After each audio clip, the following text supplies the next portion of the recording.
नमस्कार मित्रांनो, आजपासून आपण नवीन सिरीज स्टार्ट करतोय करिअर बाबा यूट्यूब चॅनलवरती. यामध्ये आपण येणाऱ्या SBI, IBPS, इन्शुरन्स एक्झामिनेशनसाठी बिझनेस न्यूज, फायनान्शियल न्यूज खूप जास्त महत्त्वाचे असतात. त्यामुळं आपण इंग्लिश शिकणार आहोत by understanding various article from financial express, business standard, economics times and live mint. Okay. आणि हे करत असताना आपल्याला ह्या गोष्टीचा फायदा काय होणार आहे? एक तर आपल्याला रीडिंग कॉम्प्रेन्शन, जो कंटेंट दिलेला आहे तो कंटेंट आपण समजून घेणार आहोत, राईट. आणि त्याच्यामुळं आपल्याला रीडिंग कॉम्प्रेन्शन इम्प्रूव्ह होण्यामध्ये मदत होईल. रीडिंग कॉम्प्रेन्शनमध्ये आपल्याला माहिती आहे की एक्झाम पॅटर्ननुसार एक तर डायरेक्ट 5 ते 10 क्वेश्चन RCवरती विचारले जातात. एक RC विचारले तर 5 क्वेश्चन, किंवा एका RCमध्ये 10 क्वेश्चन पण विचारले जातात, किंवा बऱ्याच वेळेस नवीन पॅटर्ननुसार एक RC 5 मार्काला, दुसरी RC 5 मार्काला, राईट. त्याच्यावरती ॲनालिसिस बेस्ड क्वेश्चन विचारले जातात, काही फॅक्च्युअल बेस्ड क्वेश्चन विचारले जातात, काही लिंकिंग बेस्ड क्वेश्चन विचारले जातात. प्लस RCमध्ये म्हणजे reading comprehension, what ever we are reading ते कॉम्प्रेंट म्हणून ते अंडरस्टँड म्हणून हे आपल्याला नेमकं अजून दुसरीकडे कुठं काम येणार आहे ते म्हणजे आपली क्लोज टेस्टसुद्धा ही आपल्या रीडिंग ॲबिलिटीवरती डिपेंड करते, राईट. जर आपण हे फायनान्शियल एक्सप्रेस, बिझनेस स्टँडर्ड किंवा इकॉनॉमिक टाइम्स याच्यातले बिझनेस न्यूज किंवा फायनान्शियल न्यूजमधले आर्टिकल्स वगैरे वाचले, म्हणजे प्रत्येक वेळेस आपण एडिटोरियल किंवा ओपिनियन तेच आर्टिकल घेऊ असं नाही आहे. काही सोपे आर्टिकल असतात, काही कॉन्फरन्स असते, काही ठिकाणी गव्हर्नमेंटच्या पॉलिसी, काही ठिकाणी RBIच्या पॉलिसीज, किंवा different news related with the business and economic. तर ह्या गोष्टी आपण याच्यामध्ये डिस्कस करणार.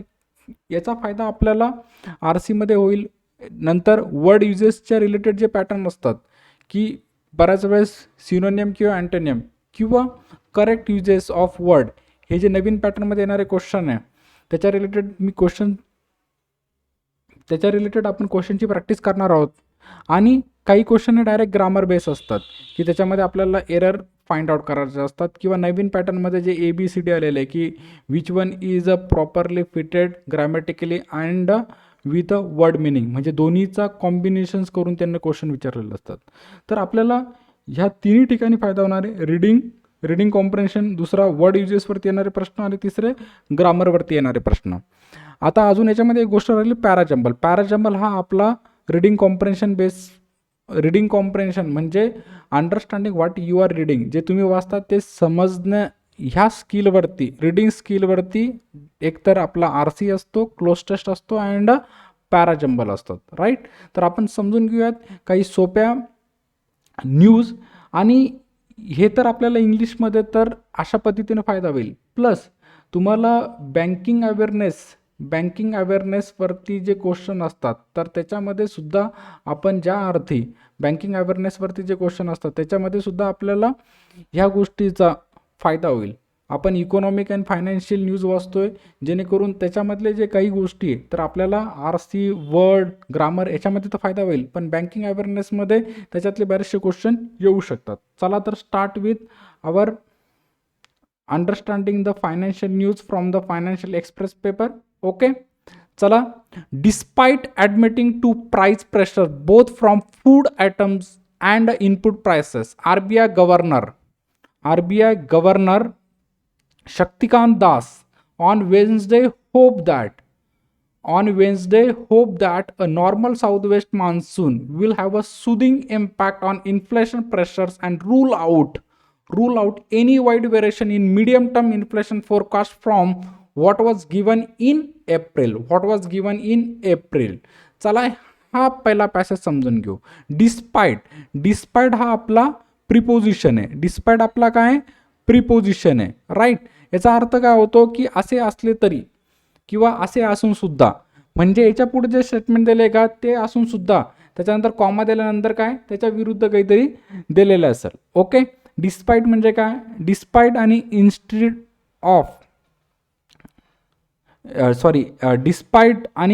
डिस्पाइट आणि इन्स्पाइट ऑफ, राईट. हे बऱ्याच वेळेस एक्झामिनेशनमध्ये येणारे क्वेश्चन्स आहे की डिस्पाइट नंतर आपल्याला एकतर व्हर्बचा as it is preposition, so that we have to take verb plus ING वर प्लस आय एन जी घ्यावं लागेल. आणि डिस्पाईट सारखा दुसरा एक असतो आपला इन्स्पाईट. आप दोघांचा अर्थ सारखा आहे, फक्त इन्स्पाईट नंतर ऑफ लागतं, डिस्पाईट नंतर प्रिपोजिशन लागत नाही, वर्बचा वर प्लस आय एन जी येतो. राईट. याचा अर्थ काय होतो की असे असले तरी किंवा असे असून सुद्धा, डिस्पाईट ॲडमिटिंग टू प्राईस प्रेशर, म्हणजे त्यांना ॲडमिट केलं काय, price pressure both from food items and input prices. म्हणजे त्यांना हे प्राईस ही गोष्ट ॲडमिट केली की प्राईस प्रेशर आहे फूड आयटम्स आणि इनपुट प्राइसेसवरती. आता इनपुट प्राईस म्हणजे काय, आपल्याला फूड आयटम्सचे तर माहीत आहे की इन्फ्लेशन, महागाई वगैरे जे असते, की फूड आयटम्सची सध्याच्या घडीला महागाई झालेली आहे, किंमत वाढलेला आहे किंवा प्राईस प्रेशर आहे. पण याच्यासोबत इनपुट प्राइसेस म्हणजे इंडस्ट्रीमध्ये फायनल प्रोडक्ट करत असताना इनपुट द्यावं लागतं, रॉ मटेरियल द्यावं लागतात, त्याच्या पण सुद्धा प्राईस वाढलेला आहे. म्हणजे ही गोष्ट तर त्यांना ॲडमिट केली, आणि ही गोष्ट ॲडमिट करून सुद्धा डिस्पाईट म्हणजे हे असले तरी, हे ॲडमिट करून सुद्धा पुढं काय दिलेलं आहे, RBI गव्हर्नर.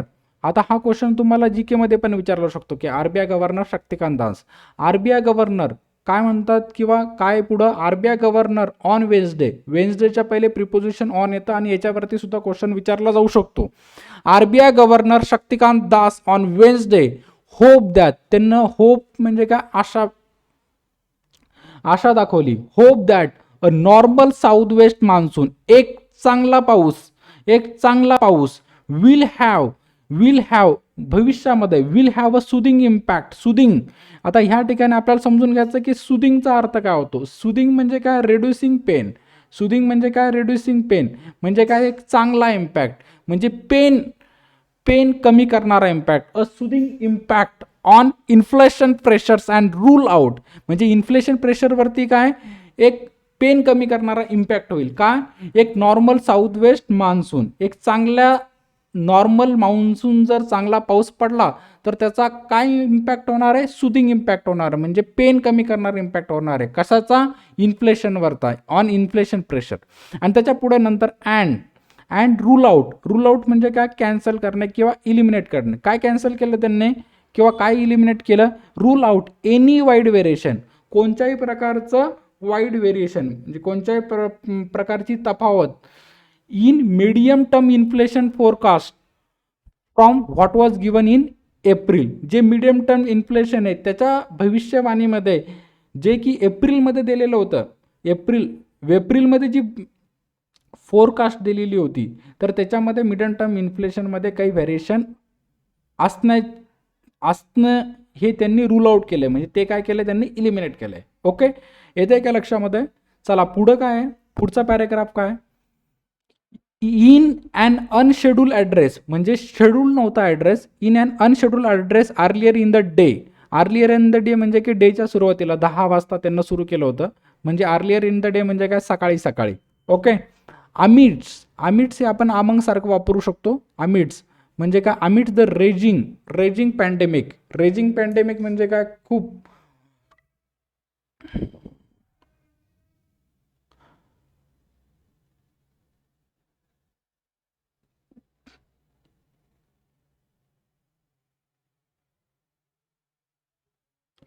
रेजिंग पॅन्डेमिक म्हणजे खूप त्रास देणारा किंवा causing pain. Right, raging pandemic तर आपल्याला माहित आहे सर्व दूर असणारा. Das said the overall outlook for the economic is highly uncertain, म्हणजे जर आपण म्हणजे आउटलुक जर दिला इकॉनॉमी करते एक पूर्णता, तर त्यावरनुसार लक्षात येतं की हायली अनसर्टन म्हणजे खूप अनिश्चित आहे. And is clouded with down side risk, मग याच्यामध्ये खूप जास्त प्रमाणामध्ये रिस्क भरलेली आहे. ही ऑफर्ड अ स्ल्यू ऑफ, त्यानं काय केलं, ऑफर दिली. राईट, काही गोष्टी त्यांनी सांगितल्या, काही गोष्टी त्यांनी ऑफर केली एक इकॉनॉमीला बूस्ट मिळण्यासाठी. काय त्याच्यामध्ये, ही offered a slew of relief.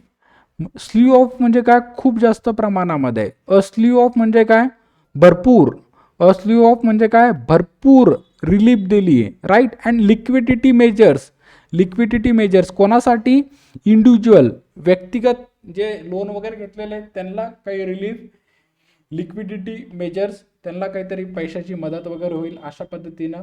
Right, and small business म्हणजे इंडिव्हिज्युअल्सला पण दिली रिलीफ आणि स्मॉल बिझनेसला पण दिली आहे. अपार्ट फ्रॉम म्हणजे याच्या व्यतिरिक्त, कशाच्या व्यतिरिक्त, 50,000 crore special liquidity window to the health care sector, म्हणजे हेल्थ केअर सेक्टरला 50,000 दिलेले आहे. त्याच्या व्यतिरिक्त apart from ₹50,000 crore special liquidity window to the health care sector, त्यांना काय दिलेलं आहे, खूप सारे रिलीफ अँड लिक्विडिटी. असली ऑफ म्हणजे काय, भरपूर किंवा खूप सारे, भरपूर म्हणल्यापेक्षा खूप सारे जास्त योग्य राहील. आणि हे काय आपला कॉन्टेक्स्चुअल मिनिंग आहे, म्हणजे त्याचा डिक्शनरी मिनिंग तोच असायला पाहिजे असं नाही. आपल्याला जो कॉन्टेक्स्ट पॅराग्राफ आहे त्याच्यानुसार जी थीम चालली त्याच्यानुसार आपल्याला त्याचा अर्थ तिथं समजून घ्यायचा आहे. ओके, ही स्लाइड समजली का? तर ह्या स्लाइडमध्ये आपण काय बघितलेलं आहे, एक तर डिस्पाइट प्रिपोजिशन आहे, त्याच्यानंतर वर्बचा आयएनजी फॉर्म वापरलेला आहे, राईट.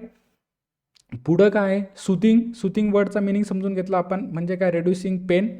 ओके, त्याच्यानंतर रूल आउट म्हणजे काय, इलिमिनेट किंवा कॅन्सल करणे. त्याच्यानंतर इलिमिनेट करणे. पुढं काय, अमिट्स म्हणजे काय, अमंग सारखा वापर होतो त्याचा, अमिट्स द रेजिंग पॅन्डेमिक. फक्त फरक काय, अमंग हे आपण काउंटेबल नाउन सोबत वापरतो, अमिट्स हे आपण अनकाउंटेबल नाउन सोबत वापरतो. द रेजिंगचा पण अर्थ बघितला आपण, म्हणजे काय, रेजिंगचा अर्थ काय होतो, causing great pen or distress, म्हणजे खूप त्रास देणारा, खूप घातक पॅन्डेमिक, राईट. नंतर Das said the overall outlook for the economy is highly uncertain and clouded with down side risk, खूप जास्त रिस्क आहे त्याच्यामध्ये.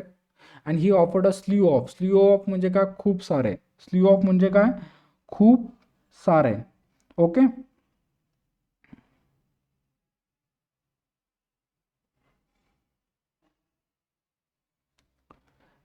And liquidity measure to individuals and the small business apart from, म्हणजे याच्या व्यतिरिक्त त्यांनी, कशाच्या व्यतिरिक्त, 50,000 करोड हेल्थ केअर सेक्टरला देण्या व्यतिरिक्त त्यांना सामान्य माणसाला खूप सारे रिलीफ आणि लिक्विडिटी मेजर्स दिलेले आहे. तर ही झाली आपली पहिली side.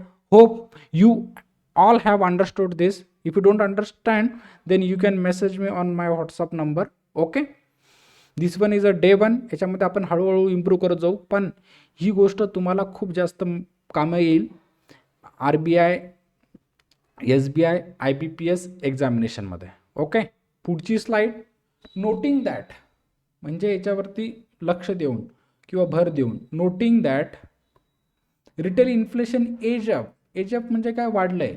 Retail inflation edge up to 5.5% in March 2021 from 5% in फेब्रुवारीमध्ये 5% होतं, आता 5.5. एज अप म्हणजे काय, इन्क्रीज झालेलं आहे, वाढलंय.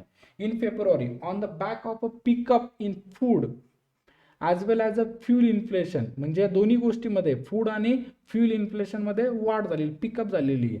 व्हाईल कोर इन्फ्लेशन रिमेन इलेव्हेटेड, म्हणजे याच्यासोबत काय, कोर इन्फ्लेशन हे तर इलेव्हेटेड, हे तर ऑलरेडीच वाढलेलं आहे. ओके, कोर इन्फ्लेशन रिमेन इलेव्हेटेड म्हणजे ते पहिले जे होतं ना इलेव्हेटेड वाढलेलं, ते आता सुद्धा काय, वाढलेलेच आहे. ही सेड इन्फ्लेशन ट्रॅजेक्टरी, म्हणजे इन्फ्लेशनची जी कर्व असते ना, trajectory, over the rest of the year, म्हणजे पुढील वर्षासाठी, over the rest of year, पुढील वर्षासाठी नाही, उरलेल्या वर्षासाठी, over the rest of the year, जेवढं काही वर्ष उरलेलं आहे त्याच्यामध्ये, विल बी शेप्ड बाय, हे इथं पॅसिव्ह वाईज वापरलेलं आहे, will be shaped by the pandemic infection, पॅन्डेमिकचं जे इन्फेक्शन असेल त्याच्यानुसार ट्रॅजेक्टरी असेल. अजून काय, पॅन्डेमिक इन्फेक्शननुसार तर ट्रॅजेक्टरी असणार आहे, plus and the impact of localise containment measures. आता लोकलाइज कंटेनमेंट मेजर म्हणजे काय, की जे पॉलिसी असतात की ज्याच्या थ्रू प्रिव्हेंट केलं जातं, त्याच्या थ्रू काय केलं जातं, प्रिव्हेंट केलं जातं किंवा लिमिट केलं जातं बिझनेस ऍक्टिव्हिटी वगैरेवरती, जसं की सध्या चालू ना लॉकडाऊन वगैरे, त्याच्यासाठी इथं वापरलेलं impact of localise containment measures, की जे ज्याच्यावरती प्रिव्हेंशन वगैरे केलं जातं ना, prevention measures on supply chains and logistic, म्हणजे जर लॉकडाऊन वगैरे आलं तर सप्लाय चेनला सुद्धा त्याचं घातक होतात, त्याला लिमिटेशन येतात. लॉजिस्टिक्स जे असतात आपल्या, इम्पोर्ट एक्सपोर्ट असेल किंवा ते इकडच्या वस्तू तिकडे नेणं असेल, तर त्याच्यामध्ये सुद्धा ह्या गोष्टीचा अडथळा निर्माण होतो. म्हणजे काय, की इन्फ्लेशन ट्रॅजेक्टरी जी आहे, इन्फ्लेशन ट्रॅजेक्टरी त्याची जी कर्व आहे ती कशावरती डिपेंड असणार आहे, will be shaped by the pandemic infection and the impact of localized containment measures on supply chains and logistics. Okay, चला, but even at this time, परंतु आता in the run up to the next monetary policy, पुढे येणारी जी monetary policy कमिटीची meeting आहे, the next monetary policy meet that will analyse various incoming data. म्हणजे ह्या मॉनिटरी पॉलिसीमध्ये काय होतं की इनकमिंग जो डेटा असतो तो अनालाइज केला जातो भरपूर ठिकाणून गोळा करून. विच आर, आता इथं बघा या विच नंतर आर वापरलेलं आहे, राईट. का? कारण की हा काय प्लुरल आहे, डेटाचा डेटम हा सिंग्युलर आहे आणि हा काय प्लुरल आहे, म्हणून तिथं आर आलेलं आहे. Data which are being monitor by the RBI on a real time basis. हा आरबीआय मॉनिटर करते. We don't expect any broad variation, म्हणजे ते म्हणतात की we don't expect any broad variation, त्याच्यामध्ये जास्त चेंज नसणार आहे. कशामध्ये? In our April inflation projection, right. एप्रिलमध्ये जे इन्फ्लेशन प्रोजेक्शन दिलेलं आहे का त्याच्यामध्ये जास्त ब्रॉड व्हेरिएशन नसणार. Okay, we will have to wait for the next MPC statement due in the first week of June, the governor said. म्हणजे जूनच्या पहिल्या वीकमध्ये ते होणार आहे. ड्यू इन द म्हणजे तसा प्लॅन केलेला आहे म्हणून तिथं ड्यू वापरलेलं आहे. Due in the first week of June. Okay, चला, ही झाली आपली सेकंड स्लाइड. याच्यातून आपल्याला काही वर्ड्स समजलेले ते तुम्ही नोट डाऊन करून घ्या. पुढं काय explaining why is sticking to the why, म्हणजे हे एक्सप्लेन करत असताना एक्सप्लेनिंग आपण असं पण म्हणू शकतो व्हाईल एक्सप्लेनिंग, म्हणजे ही गोष्ट सांगत असताना काय why he is a sticking म्हणजे काय चिकटून राहणे to the April forecast. April म्हणजे जे भविष्यवाणी दिलेली होती इकॉनॉमी, भविष्यवाणी म्हणजे काय त्यांना भविष्याने म्हणजे अशीच भविष्यवाणी दिलेली नसते की चला हे असं होईल तसं होईल. त्याचा एक अभ्यास असतो, अनालिसिस असतो, डेटा असतो, त्याच्यावरती त्यांना अभ्यास करून त्यांना ते फोरकास्ट केलेलं असतं. Das said high frequency food prices data for April for the department of the consumer affairs. हे डिपार्टमेंट ऑफ कंझ्युमर अफेअर्सचा जो डेटा आहे, right, high frequency food prices data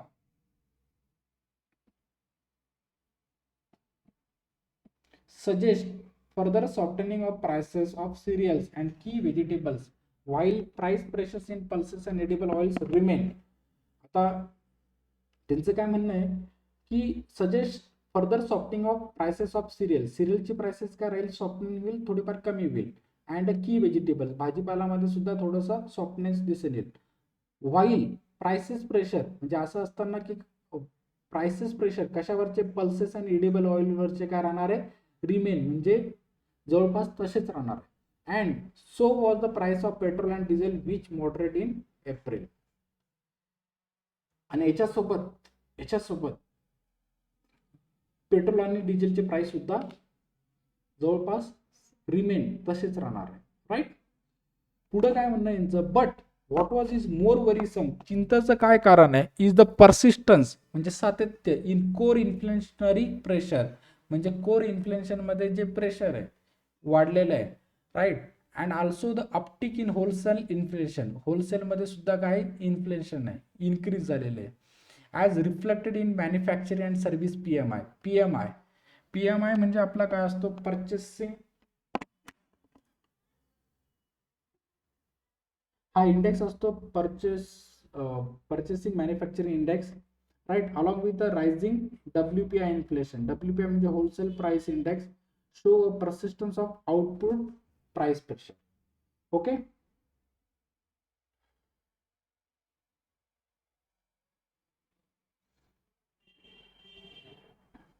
PMAY बद्दल मी थोडंसं, पीएमआय आता सध्या रिसेंटली आला होता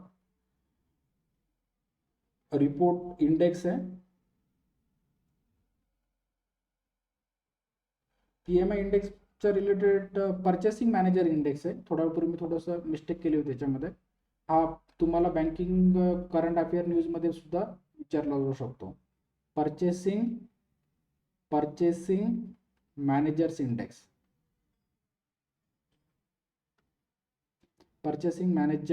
इंडेक्स, राईट.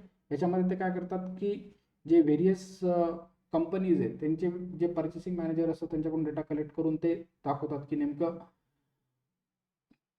किती प्रमाणामध्ये इकॉनॉमीचा ट्रेंड याच्यातून आपल्याला दिसून येतो. परचेसिंग मॅनेजर्स कडून त्यांनी तो डेटा कलेक्ट केलेला असतो. ओके, तर हे झालं आपलं आजचा फायनान्शियल न्यूज. हा डे 1 होता. याच्यामध्ये डे बाय डे इम्प्रूव्हमेंट होत राहील. ओके, काही सजेशन्स वगैरे असेल तर तुम्ही सांगू शकतात. राईट, याच्यानंतर आपण जो पॅराग्राफ रीड करणार आहोत त्याच्यानुसार एक 3-4 क्वेश्चन्स आर सी सारखे, एक 2-3 क्वेश्चन व्होकॅब्युलरी बेस, आणि एक न्यू पॅटर्नचे जे क्वेश्चन असतात पॅराफिलर्स वगैरे, तर ते पण आपण पुढे येणाऱ्या सेशन्समध्ये बघू. चला, थँक्यू.